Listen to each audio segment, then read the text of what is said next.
El martes amaneció limpio y traicionero. Yo creí que sería un día más para tachar en el calendario. La llamada del bufete llegó a las 9 en punto. Señora Whitmore, estamos listos para la sucesión. ¿Puede a las 2? Dijo la voz fría. Acepté sin pensarlo. Quería cerrar ese capítulo de una vez. Llevaba 3 meses sin Héctor. Cada día me pesaba distinto. Abrí el closet y elegí el vestido azul marino. Héctor decía que me iluminaba los ojos. Me lo regaló en nuestro aniversario. Ajusté el collar de perlas frente al espejo. La mujer reflejada parecía mayor. El duelo deja surcos silenciosos. Respiré hondo. Toqué los papeles ordenados sobre la cómoda. Tenía clara la voluntad de Héctor. Lo hablamos muchas veces. Todo para mí. Después, provisiones para Miguel cuando yo faltara. Guardé el folder en el bolso y bajé al garaje. La casa en Coyoacán olía a café de olla y bugambilia húmeda. Metí la llave al auto. Las manos me temblaron apenas. No sabía por qué estaba nerviosa. Debería ser trámite. Arranqué hacia Reforma. El tráfico estaba espeso, impaciente. Golpeé el volante con los dedos. Los minutos se alargaban. Pensé en Héctor sentado a mi lado dando direcciones suaves. La ciudad corría. Yo iba flotando entre recuerdos. Entré al estacionamiento subterráneo del edificio. El concreto era frío, las luces amarillas y distantes. Apagué el motor y abrí la puerta con cuidado. «Señora, espere», escuché detrás de un pilar. Me giré y lo vi acercarse con cautela. No invadía mi espacio. 50 y tantos, chaqueta gastada, botas raspadas, ojos alertas. Mi primer impulso fue apurar el paso. Recordé advertencias viejas, pero su mirada no era de amenaza, era de urgencia. ¿Es usted la viuda de Héctor?, preguntó con voz baja. El corazón me golpeó el pecho. ¿Cómo sabía mi nombre? «No se acerque», dije buscando el teléfono en el bolso. «Por favor, necesito decirle algo». Mantuvo distancia, no temblaba la voz. «Me llamo Eduardo Kowalski. Trabajé 12 años en Morán y Asociados». Tragué saliva. Ese era el despacho de la sucesión. «Me corrieron hace 3 semanas», añadió, «y antes de eso escuché cosas». Miró alrededor, como si las paredes oyeran. Su nuera, Marisa, se ha reunido con gente del bufete. El aire se me fue de golpe. Sentí el frío del piso. Hay documentos, cosas preparadas para cambiar la voluntad de su esposo. «Eso es imposible», dije. Sentí la voz ajena en mi boca. «Quieren hacerla ver como incapaz», susurró. «Tienen reportes médicos». Me sostuve del marco de la puerta. El metal estaba helado. «Yo estoy bien. No tengo diagnóstico de nada», dije, más firme. «Lo sé», respondió. «Por eso la esperaba. Hoy no la querían aquí». La sangre me subió a la cara. Sentí rabia, no miedo. «Marisa dijo que usted olvidaría la cita, que no recordaba horarios». El enojo me enderezó la espalda. Qué fácil mienten los suaves. «Hay más», añadió. «Forjaron papeles, simularon firmas, cambiaron fechas». Las palabras caían como piedras en agua oscura. Yo manejé el dinero de la casa toda mi vida. Héctor lo sabía. «¿Por qué ayudarme?», pregunté, midiendo sus ojos cansados. «Porque su esposo fue decente conmigo», dijo. «Y porque tengo conciencia. Vi a un hombre en ruinas con columna intacta. Tenga cuidado arriba», señaló el elevador. «La harán firmar sin leer». Quise preguntarle nombres. Quise pedir pruebas. El elevador tintineó a lo lejos. Él dio un paso atrás. «Me llamo Eddie», dijo, con una media sonrisa. «Traeré lo que tengo». Se disolvió entre sombras y autos polvosos. Me quedé escuchando mi respiración contra el concreto. Podía ignorarlo. Podía creer que el dolor inventa fantasmas, pero había grietas viejas. Susurros en comidas familiares. Marisa desviando conversaciones. Miradas de Miguel que no entendí. Presioné el botón del elevador con los dedos fríos. Las puertas se abrieron como una boca brillante. Vi mi reflejo en el acero cepillado. No me aparté. Subí al piso 15 con el folder abrazado al pecho. El zumbido del ascensor parecía un rezo sin palabras. Cuando se abrieron las puertas olí madera encerada y café caro. El letrero de Morán y Asociados brillaba como un cuchillo. La recepcionista sonrió. Yo devolví una sonrisa que no era mía. «La esperan en la sala de juntas», dijo señalando el pasillo alfombrado. Mis tacones hicieron clic seco sobre el mármol claro. A lo lejos, una puerta de vidrio esmerilado respiraba luz. Detuve la mano en la manija de bronce. Escuché murmullos. Detrás del cristal vi siluetas. Una menuda, con cabello conocido. Tomé aire por la nariz. Conté hasta 3, muy despacio. Empujé la puerta con la certeza de quien ya sospecha todo. La sala de juntas olía a cuero y desinfectante. 3 abogados en trajes caros estaban de un lado de la mesa. Del otro lado, Marisa. Su silueta recta, el cabello brillante. Por un instante su cara mostró sorpresa, tal vez miedo. Desapareció en un parpadeo. Sonrió con dulzura ensayada.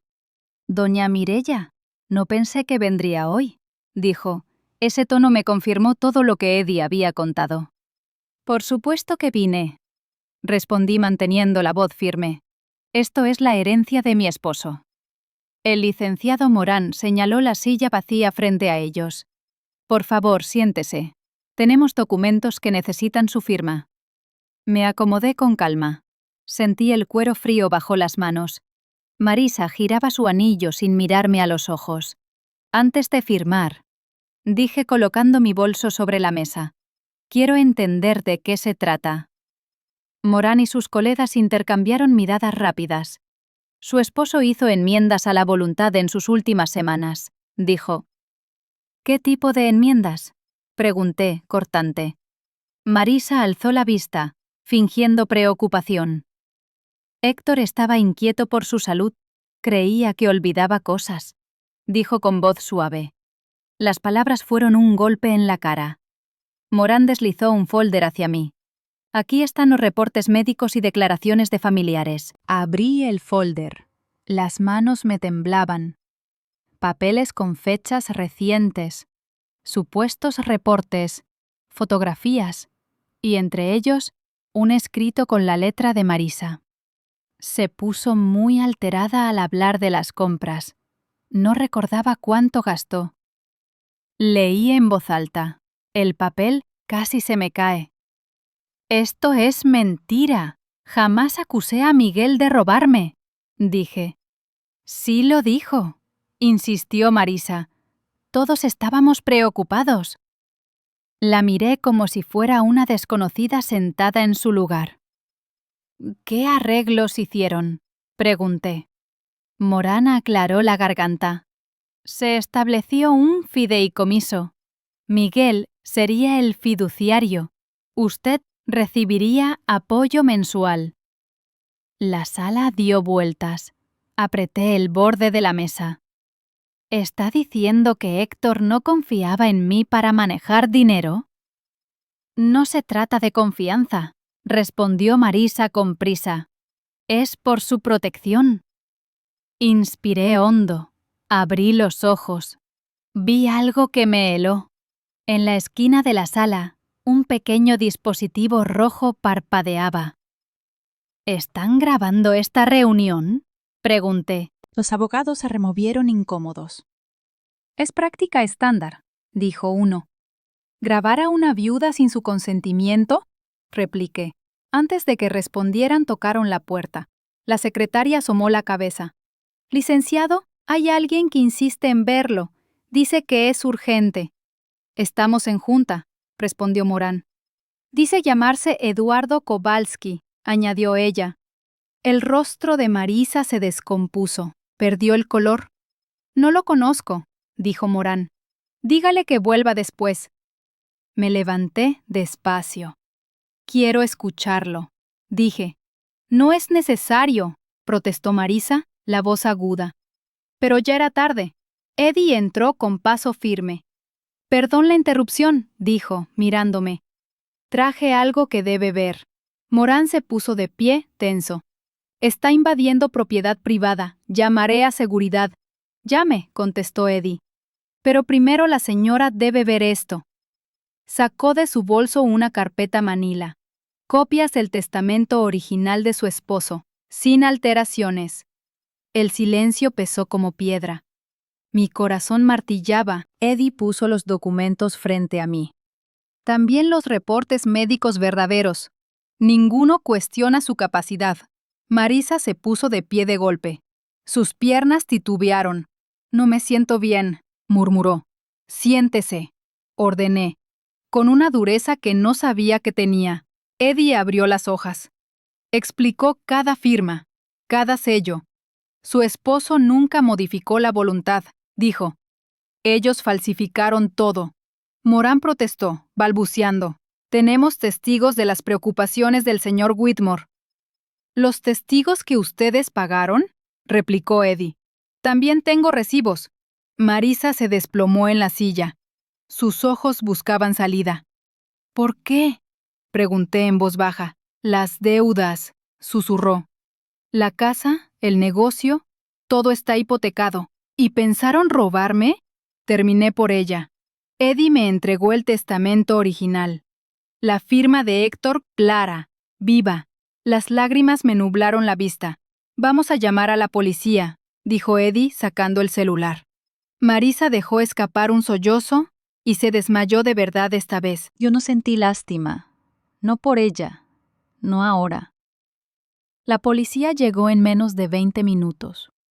A mí me parecieron horas sentada en esa sala helada. Marisa había recobrado el sentido, pero ya no fingía sonrisas. Los abogados murmuraban entre ellos, sudorosos, juntando papeles en vano. La comandante Sarah Chen entró con paso seguro. Tenía mi edad, mirada firme y voz serena. Necesito que me cuente todo desde el principio, me dijo. Tragué saliva. Miré a Marisa que mantenía la vista baja. Hace 8 años conocí a Marisa. Empecé. Era perfecta. Demasiado perfecta. Recordé cuando Miguel la trajo por primera vez a la casa. Joven, encantadora, siempre diciendo lo correcto. Pensé que solo quería agradar. Héctor y yo la recibimos con cariño. A medida que hablaba, los recuerdos cambiaban de color en mi mente. Lo que antes parecía inocente ahora sonaba calculado. Desde hace 3 años comenzó a decir que yo olvidaba cosas. Continué. Pequeños comentarios como gotas en la piedra. Preguntas de si recordaba conversaciones que nunca existieron. Marisa levantó la vista. Los ojos rojos. Yo estaba preocupada de verdad, dijo. No, respondí con fuerza inesperada. Me hacías dudar de mi propia memoria. La comandante asintió, tomando notas en su libreta. Señor Kowalski, dijo, cuénteme lo que vio en el bufete. Eddie abrió su cuaderno de apuntes. Sus manos no temblaban. Hace 6 meses Marisa comenzó a venir seguido, relató. Al principio eran consultas normales, luego las reuniones se volvieron secretas. Pasaba documentos, supuestos reportes de médicos, declaraciones de familiares, incluso fotografías de Mireia en el súper y en el banco. ¿Qué tipo de fotos?, preguntó la comandante. Tomadas de lejos, contestó Eddie. Las usaban para decir que estaba confundida. Sentí un nudo en el estómago.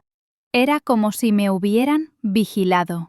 Me seguían, me fotografiaban, dije, apenas en un susurro. Necesitábamos pruebas, respondió Marisa con voz rota. Eso pidieron los abogados. ¿Pruebas de qué?, espeté.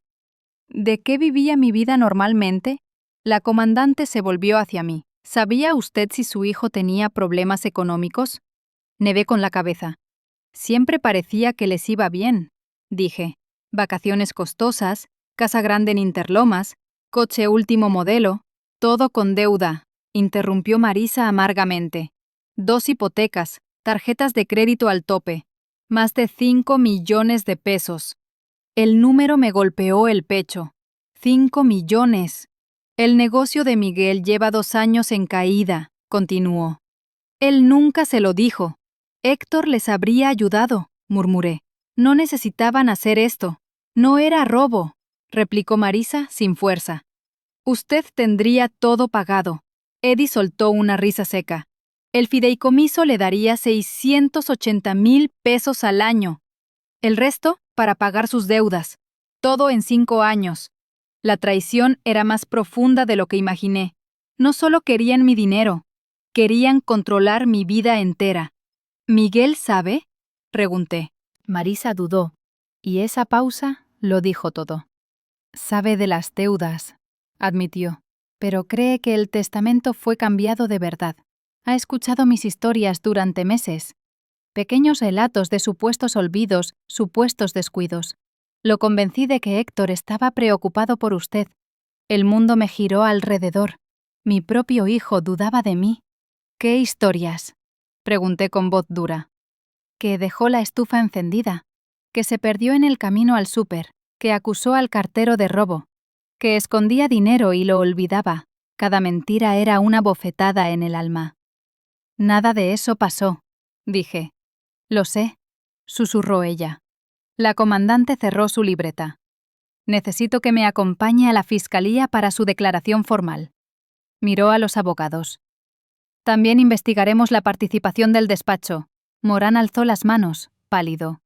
Si la información fue falsa, también somos víctimas, balbuceó. Víctimas no, replicó Eddie. Cobraron 850,000 pesos por falsificar. La fiscalía decidirá, dijo la comandante. Prepárense para declarar. Vi a Marisa una vez más. Era la misma mujer que había abrazado en Navidad. Ahora la veía como una extraña con máscara caída. Las esposas tintinearon en las manos de un agente. El despacho ya no era un lugar de intimidación. Era una escena del crimen. La fiscalía estaba fría y llena de eco. Pasé horas relatando cada detalle a la comandante Chen. Eddie entregó copias de todo: testamento, facturas, correos internos. Los abogados fueron llevados a otra sala para interrogatorio. Yo solo pensaba en Miguel. ¿Qué creería de todo esto?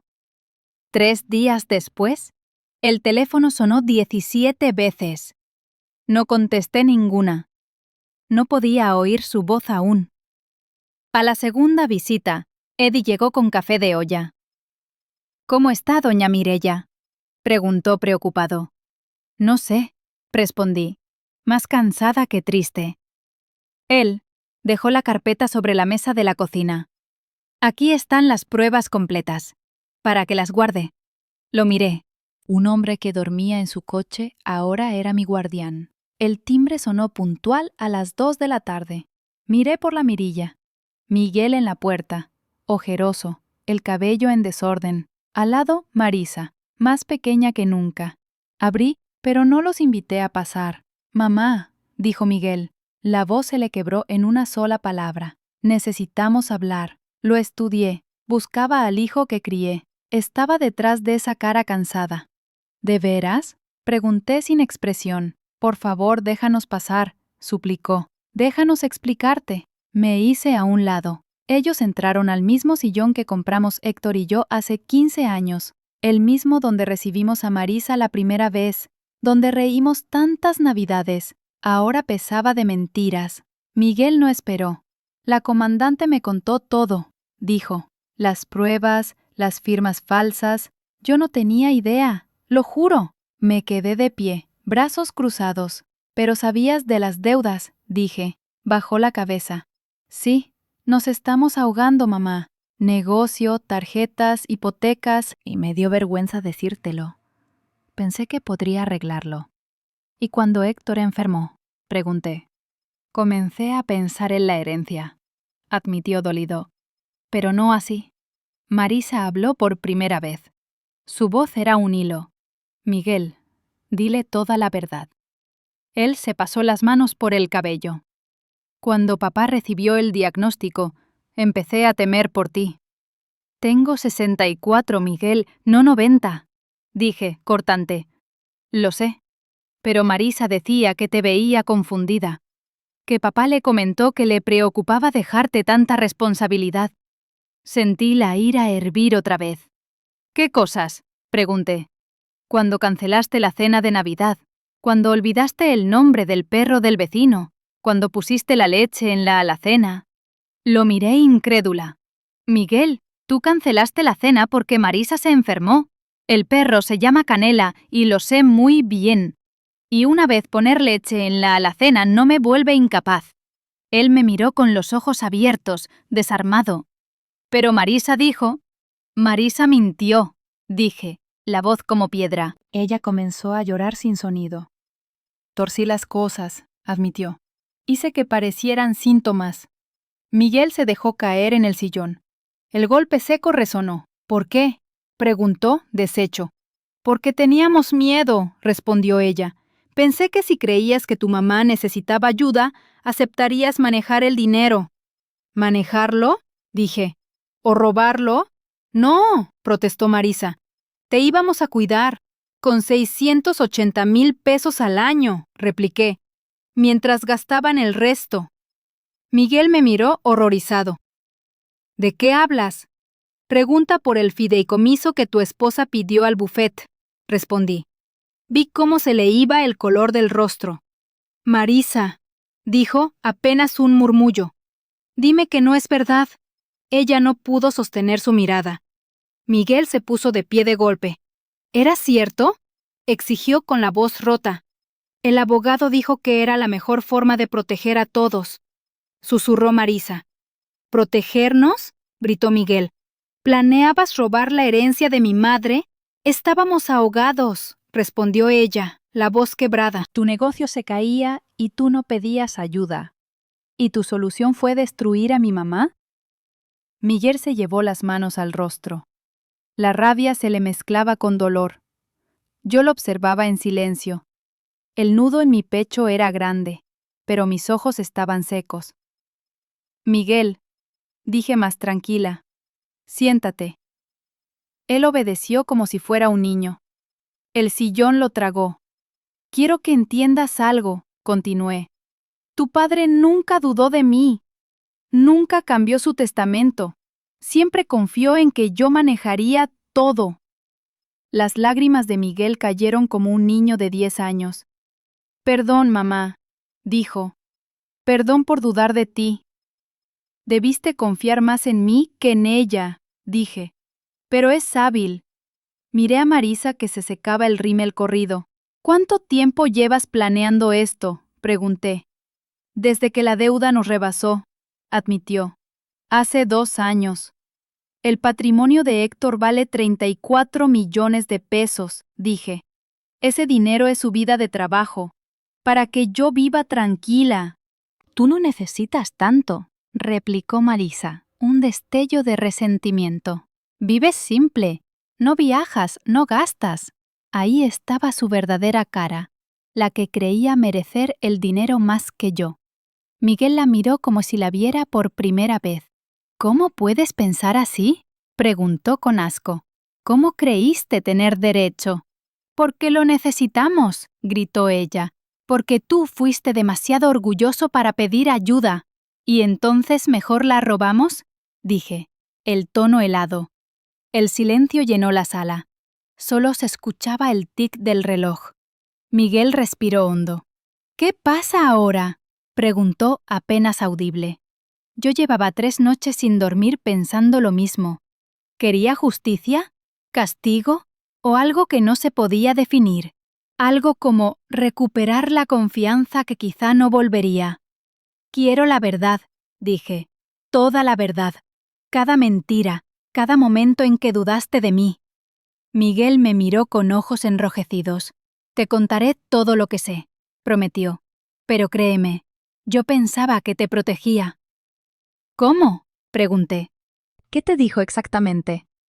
Que papá se lo confesó en una cita médica, respondió. Que estaba preocupado por dejarte tanta responsabilidad. Un escalofrío me recorrió. Marisa lo acompañaba al hospital. Usaste la enfermedad de mi esposo para manipular a mi hijo, dije. Por primera vez, Marisa me miró de frente.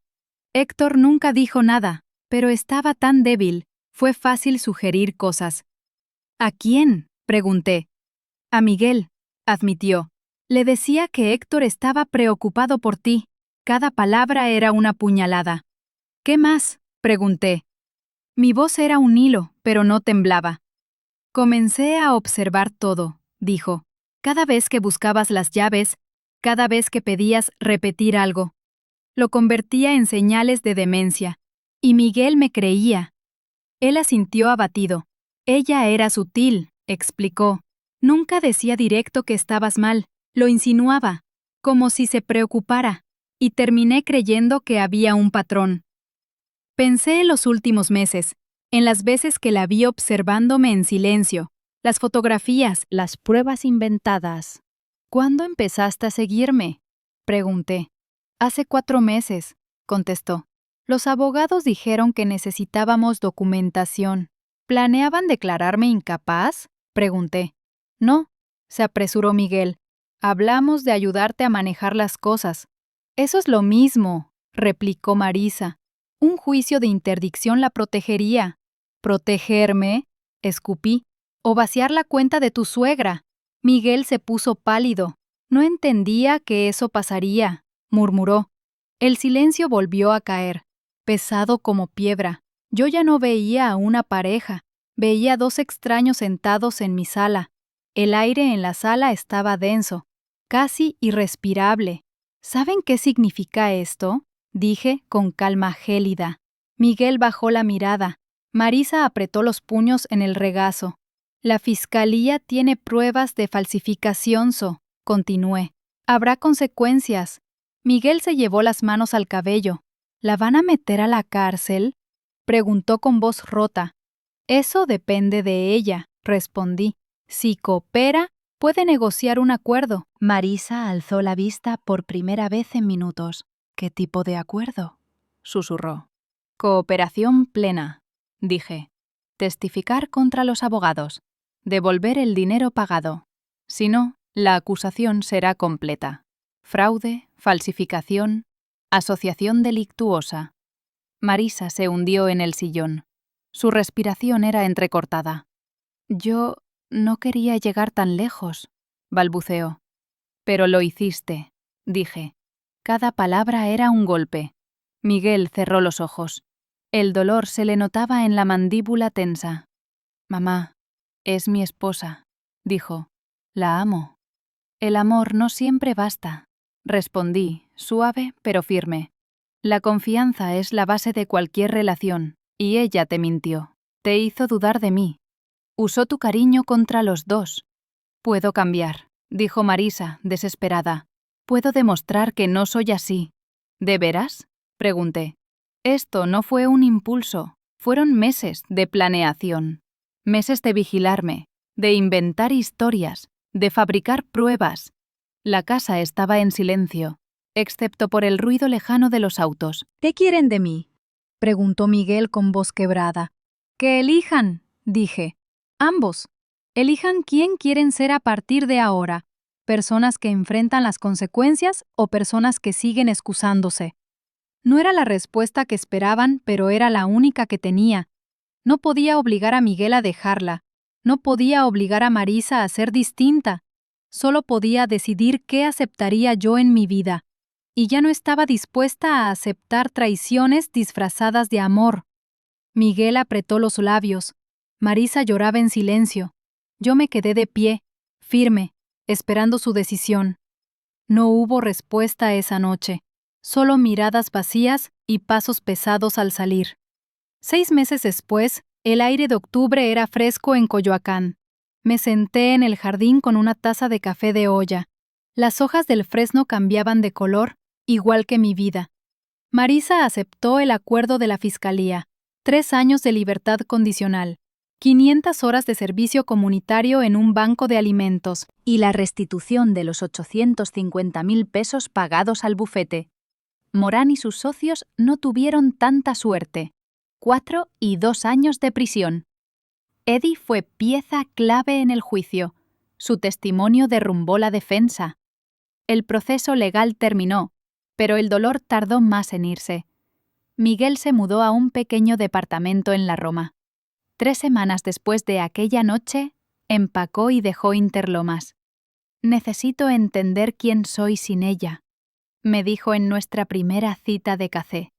Lo vi trabajar 16 horas al día, vendió el BMW, conducía un Honda usado y reconstruía su negocio desde cero. Su mirada empezaba a recuperar luz. Volvía a parecerse al hombre que crié. Eddie ahora vivía en el pequeño departamento sobre el taller de Héctor. Lo contraté como encargado del jardín y ayudante en la casa. Verlo pasar de dormir en su coche a tener un hogar era gratificante. «Doña Mireya», dijo una mañana, «¿quiere compañía?». Traía 2 tazas en una charola. Sonreí. Su presencia era paz. Ese día revisaban las horas de servicio de Marisa. Trabajaba en el banco de alimentos en Iztapalapa, el mismo lugar donde gente como Eddie había pedido ayuda meses atrás. «¿Cree que esté aprendiendo algo?», preguntó él, pensativo. «No lo sé», respondí. «Parte de mí quiere que sufra, pero otra parte quiere que cambie de verdad». Mi celular vibró. Era un mensaje de Miguel. «Café más tarde. Tengo noticias». «¿Buenas o malas?», preguntó Eddie arqueando la ceja. «Con Miguel siempre son las 2 cosas», dije sonriendo apenas. Esa tarde, Miguel llegó con el rostro más sereno en meses. Había recuperado algo de peso. Las ojeras ya no eran tan hondas. «¿Te ves bien?», le dije mientras nos sentábamos en la cocina. «Me siento bien, mamá. Por primera vez en años vivo mi vida». Sacó el celular y me mostró una foto. Un pequeño local con un letrero nuevo. «Consultoría Whitmore». «Firmé el contrato de arrendamiento ayer», dijo orgulloso. «Mi oficina propia». El orgullo me hinchó el pecho. Héctor estaría feliz. «He pensado mucho en papá», continuó. «En el hombre que quería que fuera. Lo perdí de vista un tiempo, pero lo estoy recuperando». «Todos lo hicimos», respondí. «Pero encontramos el camino de vuelta». Miguel tomó mi mano sobre la mesa. «Mamá, necesito preguntarte algo. Y necesito que seas honesta». «Siempre», respondí. «¿Puedes perdonarme de verdad?». No solo decirlo por cariño. La pregunta me atravesó como aguja fina. Perdonarlo era algo que decidía cada mañana. Algunos días era más fácil. «Sí puedo», dije al fin, «porque sé que también fuiste víctima. Marisa usó tu amor por mí para envenenarnos a los 2». Miguel tragó saliva.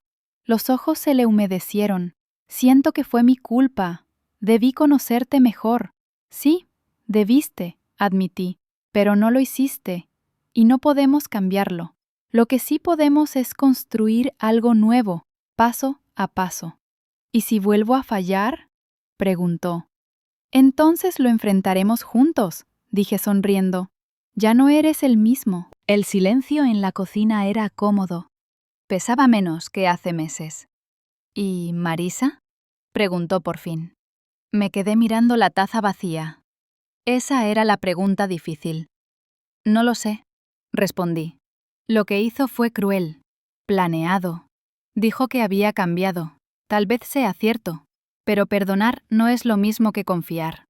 Ella nunca volverá a entrar en mi vida, pero no dejaré que me robe mi paz otra vez».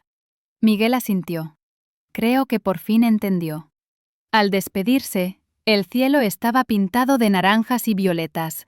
Recordé las tardes en que Héctor y yo mirábamos el atardecer en el porche. «Gracias por no rendirte conmigo», me dijo Miguel al abrazarme. «Gracias por volver», le respondí. La casa estaba tranquila cuando se fue, pero ya no estaba vacía. Me quedé en el porche, viendo salir las primeras estrellas. Era la misma casa de siempre. Pero yo no era la misma mujer. Había recuperado mi historia, mi voz, mi vida. Y por primera vez en mucho tiempo sentí verdadera paz. Las semanas siguientes fueron un ejercicio de paciencia y reconstrucción. Me levantaba temprano, hacía café de olla y caminaba por el jardín. El fresno había soltado casi todas sus hojas. El suelo crujía. La casa estaba silenciosa, pero ya no me pesaba. Empecé a ir como voluntaria al mismo banco de alimentos que Marisa. Al principio fue raro verla allí, con delantal y cara cansada. No cruzábamos palabra. Ella se concentraba en picar verduras y limpiar mesas. Yo atendía la fila de personas que venían por despensas. Un día, sin planearlo, coincidimos en la bodega. Marisa bajó la mirada, pero esta vez habló. «Gracias por no pedir que me encarcelaran», dijo en voz baja. No respondí. No estaba lista para darle nada, ni una palabra. Ella suspiró y volvió a su tarea. Esa noche, de regreso en casa, pensé en su frase. Parte de mí seguía furiosa. Otra parte sentía un cansancio profundo. Eddie me esperaba en el porche. «¿Cómo fue hoy?», preguntó, alcanzándome una manta. «Silencioso», respondí. «Pero ella trabaja duro». «Quizá eso la cambie», dijo él. «O quizá no», contesté. «La cárcel no siempre es el único castigo». Nos quedamos mirando el cielo despejado. A veces el silencio dice más que cualquier sentencia. El invierno llegó a la ciudad con aire cortante y cielos claros. Los días se volvieron rutina. Jardín, voluntariado, café con Miguel. Poco a poco la herida empezó a cerrar. Miguel se veía distinto, más ligero, más seguro de sí mismo. «Vendí lo último que quedaba de la casa de Interlomas», me contó una tarde. «Con eso liquidé una tarjeta, ya solo queda el crédito empresarial». Sentí orgullo, no porque pagara deudas, sino por su decisión. Ya no huía de la responsabilidad, la enfrentaba. «Papá estaría orgulloso», le dije. Miguel sonrió, cansado pero sincero. «A veces lo sueño», confesó. «Me dice que siga trabajando». Me reí suavemente. Así era tu padre, siempre insistente. En el banco de alimentos, Marisa seguía en silencio, pero había algo diferente en su manera de moverse. Escuchaba más, sonreía, tímida, a los niños que llegaban con sus madres. Una tarde, la vi ayudar a un hombre en silla de ruedas. Sus manos no temblaron al darle el plato. Por un instante, vi a la mujer que conocí hace 8 años. Eddie notó mi mirada. «¿Cree que está cambiando?», me preguntó en voz baja. «No lo sé», respondí. «Pero al menos ya no finge». Nos quedamos viendo a Marisa mientras limpiaba las mesas, concentrada. Algo en el aire parecía moverse como si se abriera una grieta. No era perdón todavía, pero tal vez el primer paso.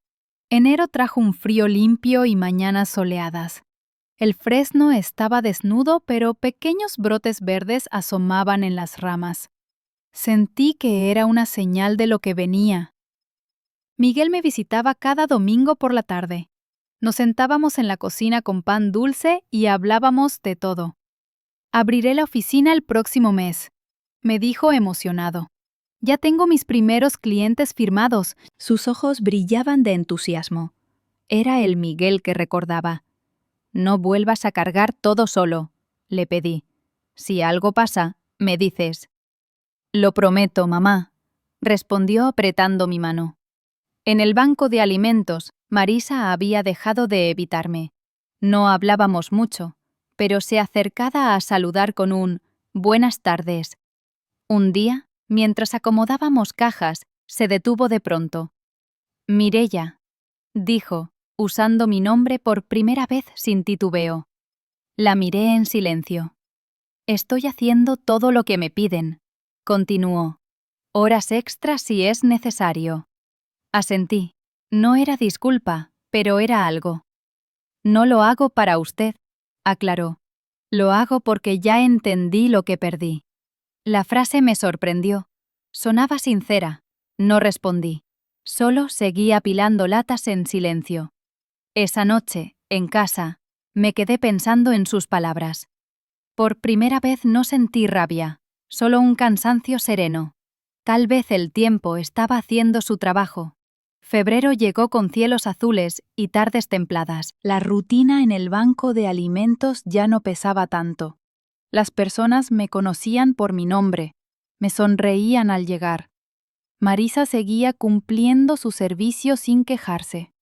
Una mañana, la coordinadora me tomó del brazo. Su nuera es de las más responsables, dijo. Siempre llega antes que todos. No respondí, pero algo se movió en mi pecho.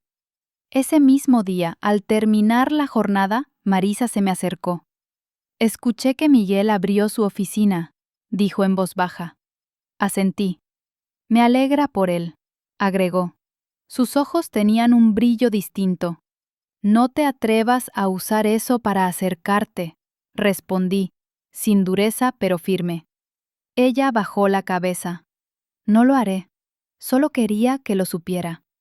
Salí del banco con un nudo extraño en la garganta. No era reconciliación, pero sí el inicio de algo nuevo.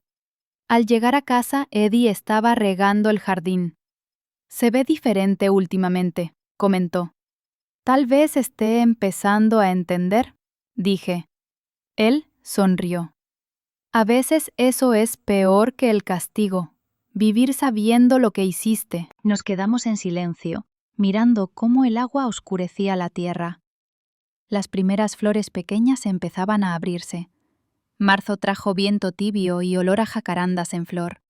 El jardín se llenó de pétalos morados que crujían bajo mis pasos. Miguel me invitó a ver su nueva oficina en la Roma, un local pequeño, con un escritorio sencillo y 2 sillas. Es modesto, pero es mío, dijo con orgullo. Lo abracé. Podía sentir que respiraba más ligero. Papá estaría feliz, le dije. A veces siento que lo decepcioné, confesó. Pero estoy aprendiendo. Lo importante es que no lo repitas, respondí. Miguel sonrió. Había recuperado algo que creí perdido. En el banco de alimentos, Marisa seguía trabajando. Ese día, mientras acomodábamos bolsas de arroz, se detuvo. Vi a Miguel hace unos días, dijo. La miré sin hablar. Solo me saludó de lejos, continuó. No insistí. Él necesita espacio. Asentí. Al menos respetaba la distancia. A veces quisiera poder volver atrás. Susurró. No puedes, dije, sin crueldad. Nadie puede. Marisa se mordió el labio pero siguió trabajando. Al salir, Eddie me esperaba en la puerta. Se ve más callada, observó. Quizá es la primera vez que escucha su propia conciencia, contesté. Mientras caminábamos de regreso al coche, pensé en lo extraño que era todo. Nada volvió a ser como antes, pero quizá eso era lo necesario. Abril llegó con lluvias tempranas y olor a tierra mojada. La casa se llenó de ese aroma, como si Héctor volviera por un momento. Miguel pasaba cada semana, más tranquilo, más seguro. Estoy cerrando contratos grandes, me contó una tarde. Por fin voy saliendo del hoyo. Sus ojos brillaban con esperanza. Le sonreí con orgullo. Estás construyendo algo tuyo, le dije. Eso vale más que el dinero. En el banco de alimentos, Marisa comenzó a hablar con otros voluntarios. Ya no era la mujer encorvada que evitaba miradas. Reía, aunque tímida. Lavaba platos sin que se lo pidieran. Un viernes, se acercó a mí con una carpeta. Me quedan menos de 100 horas de servicio, informó. La coordinadora está satisfecha. Asentí. No sabía qué responder. No busco su perdón, dijo de pronto. Solo quiero que Miguel tenga paz. Sus palabras me dejaron inmóvil. No supe si creerle. De regreso en casa, me senté en el porche con Eddie. Ella dice que lo hace por Miguel, le conté. Puede ser cierto, respondió él. A veces las caídas nos enseñan. Miré el fresno. Sus hojas nuevas eran de un verde brillante. Quizá había espacio para que algo creciera de nuevo. Pero no estaba lista para decidir si ese algo incluía a Marisa. Mayo llegó con días soleados y calor en el patio. El fresno ya daba sombra suficiente para sentarme a leer bajo él. Miguel me visitó un domingo con una sonrisa franca. «Cerré el contrato más grande hasta ahora», me dijo. «Vamos a estar bien». Le preparé café y pan dulce para celebrar. «Papá estaría orgulloso», repetí. Y esta vez no dolió decirlo. Miguel bebió un sorbo y me miró serio. «La coordinadora del Banco de Alimentos me llamó», dijo. «Marisa terminará sus horas esta semana». Sentí algo apretarse en el pecho. No supe si alivio o temor. «¿Vas a verla?», pregunté. «No lo sé», admitió. «Parte de mí la extraña, parte no la perdona». Me quedé callada. Esa era su batalla, no la mía. En el banco de alimentos, Marisa estaba más silenciosa que de costumbre. Al terminar la jornada, se acercó con manos temblorosas. «Gracias por no detenerme aquí», dijo. «Este lugar me salvó». No contesté. Solo la miré a los ojos. Por un segundo, vi a la mujer que Miguel amó. Salí sin mirar atrás, el corazón pesado. En casa, Eddie estaba podando las bugambilias. «¿Terminó su servicio?», preguntó. «Sí», respondí. El aire de la tarde era cálido, pero por dentro sentí frío. Algo estaba a punto de terminar y no sabía si estaba lista. El último día de servicio comunitario llegó nublado. Fui al banco de alimentos sin saber por qué exactamente. Marisa estaba acomodando cajas cuando me vio entrar. Se detuvo, respiró hondo y caminó hacia mí. «Hoy es mi último día aquí», dijo, la voz firme. Asentí, esperando. «No espero que me perdone», continuó, «pero quiero que sepa algo». Sus ojos tenían lágrimas, pero no temblaban. «Lo que hice estuvo mal. No hay excusa, pero aquí entendí el daño». Miré sus manos manchadas de polvo. Estaban ásperas por el trabajo. «No lo digo para limpiarme la conciencia», agregó. «Lo digo porque es verdad». Guardé silencio unos segundos. Luego hablé despacio. «No sé si algún día podré perdonarte», dije, «pero ya no te odio». Marisa cerró los ojos y asintió. Parecía más liviana. Se alejó para terminar su turno. Yo me quedé inmóvil. Cuando salí, Eddie me esperaba junto al coche. «¿Todo bien?», preguntó. «No lo sé», respondí, «pero algo terminó hoy». De regreso en casa, caminé por el jardín hasta el fresno. Las hojas nuevas brillaban con el sol que empezaba a salir. Sentí que también yo estaba brotando de nuevo. Junio trajo lluvias fuertes y tardes silenciosas. Me sentaba en el porche con té caliente y escuchaba el golpeteo del agua. La casa ya no parecía tan grande, ni tan vacía. Miguel llegó un sábado con el rostro tranquilo. «La demanda de divorcio está casi lista», me dijo. «Falta una firma». Lo miré con mezcla de tristeza y alivio. «¿Estás seguro?», pregunté. «Sí, ya no es la mujer que conocí. O tal vez nunca lo fue». Asentí despacio. Era su decisión, su duelo. «Abrí otra sucursal de la consultoría», añadió, y sonrió. Era un hombre distinto, más fuerte, más consciente. Eddie llegó del taller con 2 tazas de café. «Traje compañía», dijo, y se sentó a nuestro lado. El sonido de la lluvia llenó el silencio entre los tres. «Gracias por no rendirse», dijo Miguel, mirando al cielo gris. «Gracias por volver a ser tú», respondí.